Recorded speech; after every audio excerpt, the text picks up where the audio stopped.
Bonsoir messieurs, dames. Alors ce soir, on va apprendre à jouer la comédie.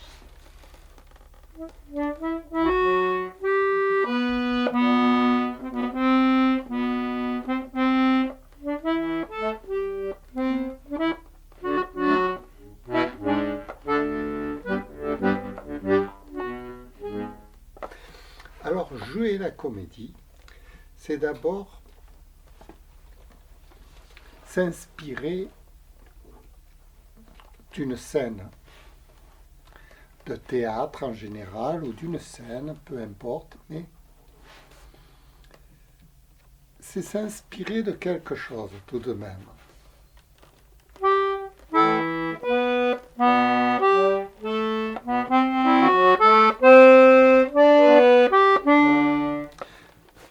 Personnellement, je me suis inspiré des auteurs classiques. J'ai commencé par Courteline, dans La peur des coups. C'était en 1990, ma première pièce de théâtre. Et pour jouer cette pièce de théâtre avec une partenaire qui s'appelait Anna, et j'avais un metteur en scène qui nous dirigeait dans la scène, c'est-à-dire qui nous donnait les indications pour qu'on puisse jouer la scène ensemble devant le public.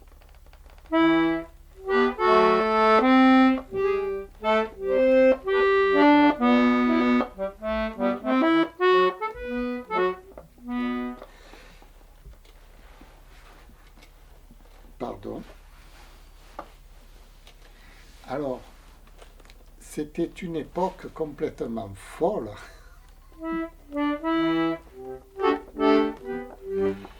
Parce que je découvrais la comédie, donc 1 an, 2 ans, 3 ans, je suis resté. Et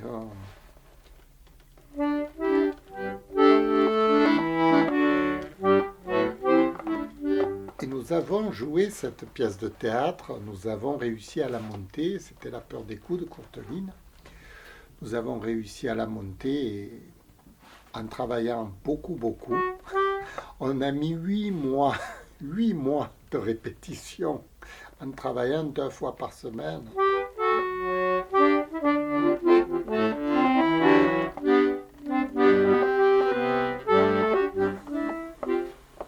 Alors, quand on veut monter un spectacle, qu'est-ce qu'on fait? On s'inspire, on prend des conseils, on essaye de modeler la scène, de convenir à quelque chose. On essaye de créer le personnage de toute pièce, en fait. On essaye d'obéir à une mise en scène.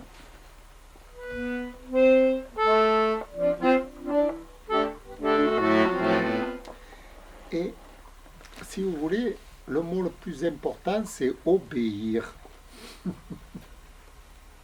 Quand on ne sait pas jouer la comédie, on obéit. Comme un enfant qui obéit à son professeur. On obéit au metteur en scène. Et on fait les choses qu'il nous apprend à faire.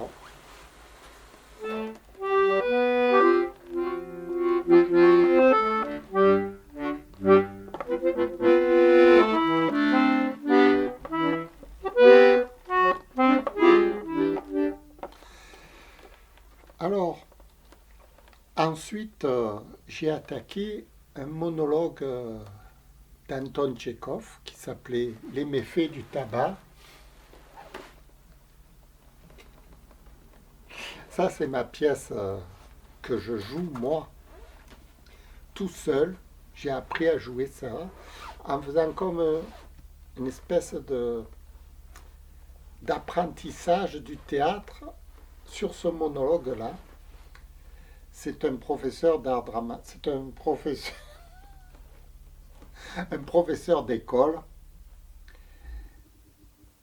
qui est censé avoir raté sa vie.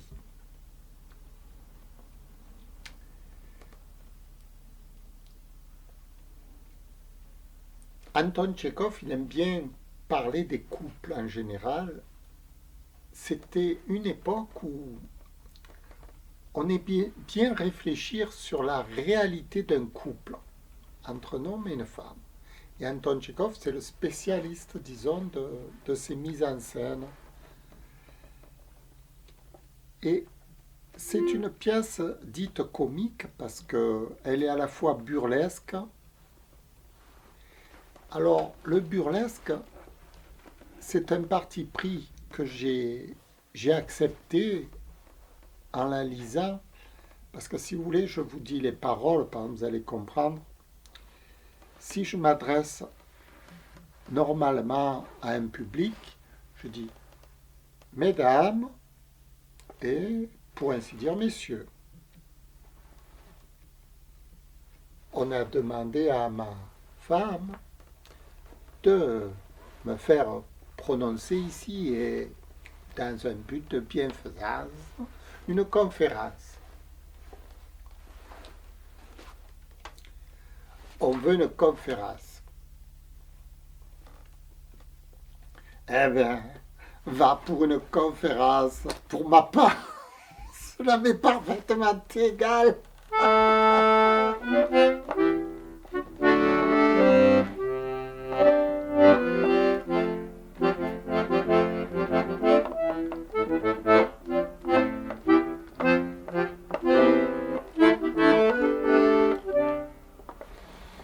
Certes, je ne suis pas professeur, je ne possède aucun diplôme universitaire.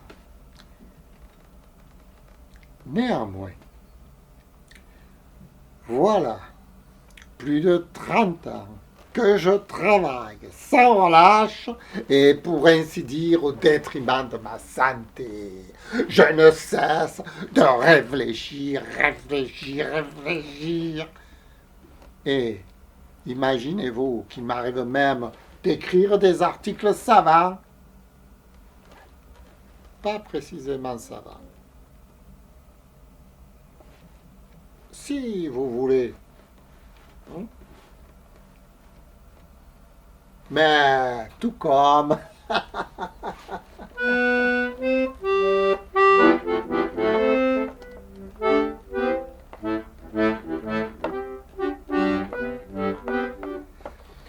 Tenez, par exemple, la semaine dernière, j'ai écrit un très long article intitulé « De la nocivité de certains insectes ».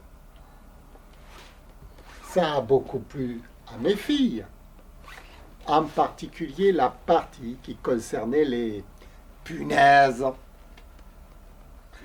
Mais après l'avoir relu, je l'ai déchiré. Car on peut bien écrire tout ce que l'on voudra, mais impossible de se passer de poudre insecticide.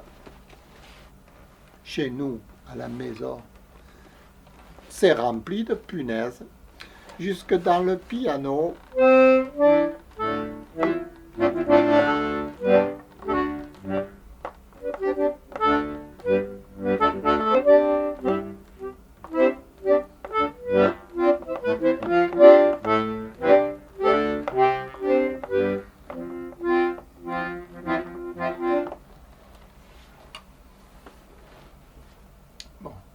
Je suis tenté de continuer, mais vous voyez, là, je l'ai interprété naturellement avec ma voix. La voix, c'est-à-dire avec ma voix, avec la manière dont un acteur normal l'interpréterait, avec la voix, sa voix normale. Mais il existe une autre manière de l'interpréter, parce que si vous voulez, je voulais y mettre du style dans cette pièce de théâtre. Est-ce que j'ai eu raison? Est-ce que j'ai pas eu raison? Moi, je pense que j'ai pas eu raison d'y mettre du style. Non, parce que ça a dénaturé le réalisme de la pièce de théâtre.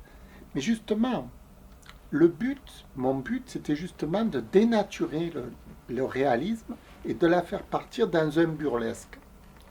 Un burlesque, c'est un truc comme quand vous voyez Charlie Chaplin, quand il marche, bon, ben, il ne marche pas comme un homme normal. Il fait comme ça, il est là, il fait des trucs. Bon, dans la voix, on peut faire ça aussi. On peut projeter sa voix avec des airs qui ne sont pas normaux. Et ça donne un style. Et c'est ce style que j'ai voulu introduire dans la pièce de théâtre. Et là, je vais vous la refaire avec le style. Et on va voir si c'est mieux ou pas bien. On verra après à l'écoute de la vidéo, je le reverrai avec vous.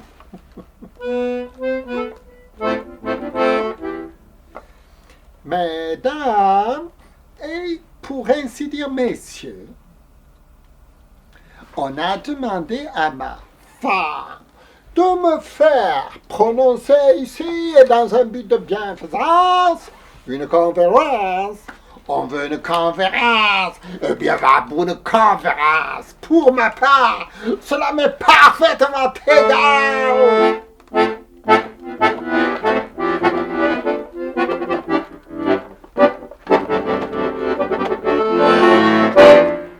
Certes, je ne suis pas professeur. Je ne possède aucun diplôme universitaire. Néanmoins,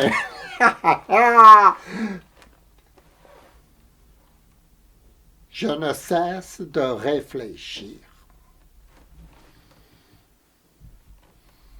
Et imaginez-vous qu'il m'arrive même d'écrire des articles savants, pas précisément savants si vous voulez, mais tout comme...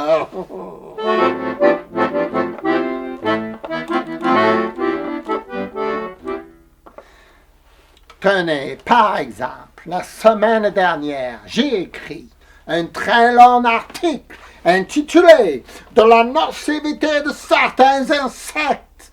Ça a beaucoup plu à mes filles, en particulier la partie qui concernait les punaises. Mais après l'avoir relu, je l'ai déchiré, car on peut bien écrire tout ce que l'on voudra, mais impossible de se passer de poudre insecticide.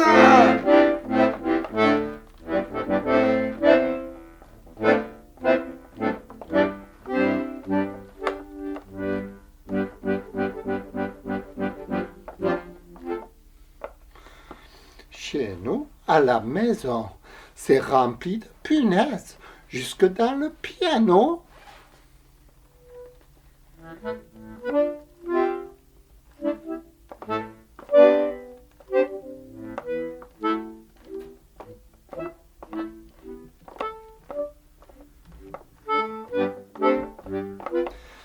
Voilà. Alors, ça, c'est la première scène de la scène, si vous voulez. Et là, je l'ai interprété de façon burlesque, c'est-à-dire une exagération dans la voix, dans la tonalité, dans les gestes, dans tout en fait. Le burlesque, c'est quelque chose qui part comme ça, vous voyez, qui s'en va, qui exagère, qui fait tout en 10 fois plus fort. Et c'est ce qui me semblait approprié à ce numéro pour essayer de donner du spectacle dans le monologue. Alors, est-ce que j'ai eu raison ou pas? Disons que j'ai mis un style, voilà un style, et ce style, il a été très très dur à peaufiner, très dur, parce que il ne faut pas que ce soit une caricature.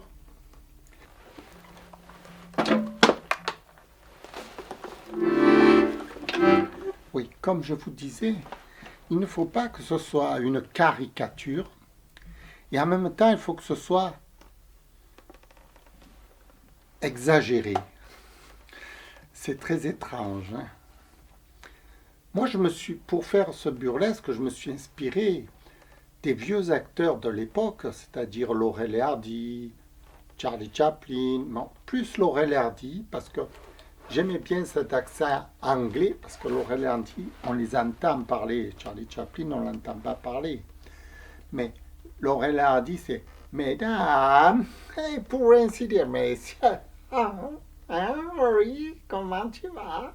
Voilà, c'est cet accent anglais que je voulais. Je me suis inspiré de ces acteurs comiques dont j'ai une immense admiration. Et pour m'en défaire, parce que tant que vous copiez, vous n'êtes pas vous. C'est tout le problème, c'est que quand on copie, on devient caricatural sur scène. Et la scène est mauvaise. Pour arriver à me défaire de ces personnages qui sont immenses, il a fallu que je les oublie en quelque sorte et que je me réapproprie l'accent à moi. Et ça a été très très dur, très très long, peut-être 10 ans. 10 ans de répétition, facilement. J'y suis arrivé après 15 ans de répétition en vérité. À me l'approprier à moi, cet accent anglais. Parce que maintenant, quand je le fais, ça n'a plus rien à voir avec Laurel et Hardy, vous voyez. Mais pourtant, c'est la sonorité.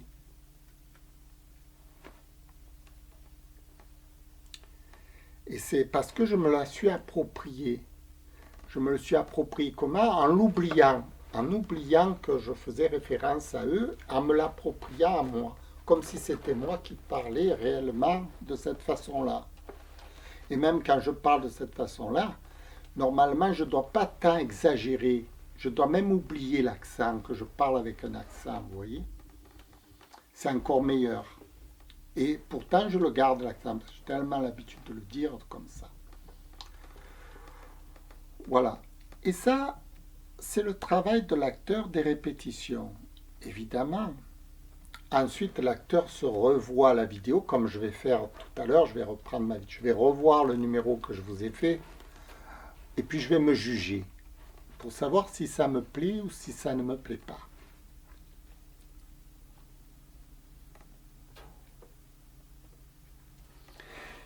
Et quand vous vous jugez, que vous vous trouvez parfait, c'est que c'est bon.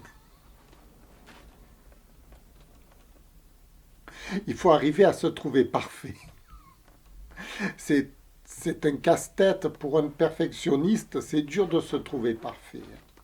Moi, sans m'être vu là déjà, je pense que c'est déjà très bon ce que je vous ai fait. Dans les deux accents. Je pense que c'est très bon parce que ça avait l'air d'être vrai. J'y croyais moi quand je l'ai joué. Donc si j'y croyais moi, c'est que j'ai fait passer le truc que la scène était authentique, vous voyez. C'est-à-dire je ne triche pas avec mon interprétation. Je l'interprète comme je la vois, comme je la sens au moment présent. Mais pour arriver à ça, il faut travailler, travailler, travailler. Il faut répéter tous les jours pendant 15 ans. C'est pas du premier coup qu'on arrive à ça. Hein. Ça, c'est du travail. Ça demande beaucoup de travail. D'ailleurs, quand je revois un acteur et que je vois qu'il fait ça, je sais qu'il a 15 ans de métier. Minimum.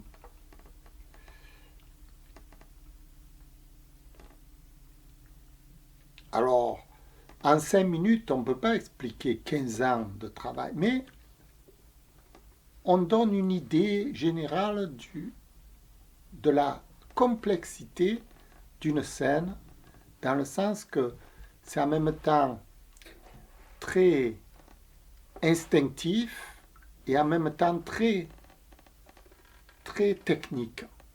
C'est étrange. C'est étrange. Ça obéit a beaucoup de paramètres et pourtant les paramètres, je les ai tous oubliés. Il faut que je me force pour réfléchir à quoi j'obéis. Parce que maintenant, c'est devenu du pilotage automatique, si vous voulez. Mais avant que ce soit du pilotage automatique, c'est comme vous conduisez un avion. Avant que ce soit du pilotage automatique, il faut tout apprendre, vous voyez. Comment tel bouton, ceci, cela, à quoi ça sert. Et c'est l'apprentissage de toutes ces manettes qui prend 15 ans, en quelque sorte. Et lorsque vous les avez toutes intégrées et que vous pouvez les utiliser comme ça, tac, tac, tac, tac, tac, tac, les yeux fermés, c'est que vous êtes confirmé. Voilà, en quelque sorte, c'est ça, la comédie.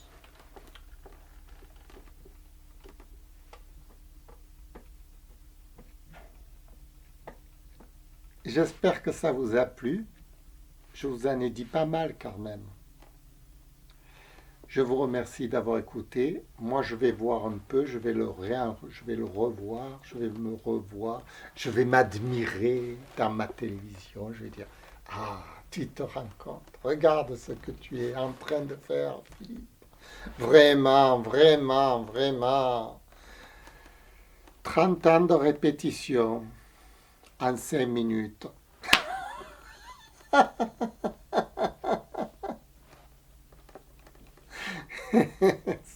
C'est l'obsessionnel. Mais justement, c'est marrant parce que c'est jamais pareil. Il faut pas que il faut que ce soit adapté à la réalité d'aujourd'hui. Il ne faut pas que ce soit adapté à ce que je faisais hier. C'est-à-dire que tout est à tout réinventer à chaque fois qu'on le rejoue. C'est pour ça il n'y a pas de règle pour la réinvention. C'est la créativité même du moment présent. C'est ce qui donne toute la force à la scène d'ailleurs. Parce que ce n'est pas du mâcher-rabâcher, vous voyez.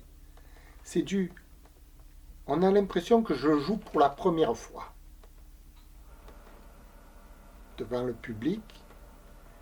Il n'a jamais entendu, m'a jamais entendu dire ça. Il se dit, voilà, c'est la première fois qu'il le dit. Et moi, je l'ai dit la première fois en 1990 et tous les jours, je l'ai dit. Redit, redit, redit. Vous imaginez le travail de créativité pour arriver à la 1500e fois et le redire dans une forme nouvelle. C'est ça, disons, le génie de l'acteur. C'est de ne pas se répéter tout en se répétant. Enfin, moi, je me comprends. Voilà, je vous remercie. Ah, j'ai hâte de revoir. Oui, parce que je ne l'avais pas dit ce texte depuis un bon moment maintenant. Ça fait peut-être 1 an, je ne sais pas, 6 mois que je ne l'ai pas redit. Parce qu'il était arrivé à son sommet. Donc une fois qu'il est arrivé à son sommet, tu passes à autre chose.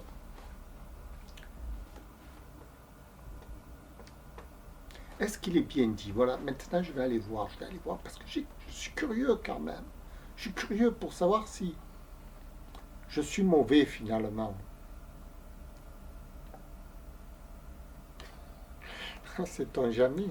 Je vais peut-être pas m'aimer. Hein. Merci, au revoir.